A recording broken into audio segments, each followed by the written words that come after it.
महानगरपालिका मुलींची उर्दू शाळा क्रमांक 3 या ठिकाणी मतदानची प्रक्रिया जी आहे ती संत गतीने चालू असल्याची तक्रार फारुख शब्दी यांनी केली आहे। ते स्वतः या मतदान केंद्रावरती दाखल होत मतदान प्रक्रिया जलद गतीने पार पाडावी अशी विनंती येथील कर्मचाऱ्यांना केली आहे। सकाळपासूनच शहर मध्यमध्ये मतदान करण्यासाठी प्रचंड अशी गर्दी मतदाता यांनी केली आहे। ही गर्दी वाढत जात असल्याने प्रक्रिया जी आहे ती फास्ट घेण्यात यावी अशी विनंती यावेळी त्यांनी केली आहे। कितने लोग 2 मिनट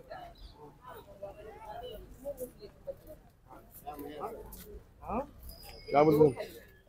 हेलो दूसरे को बता क्या हुआ बोलो,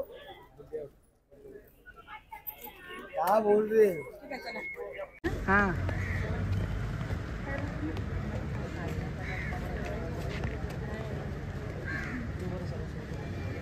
कशाचा फोटो आहे?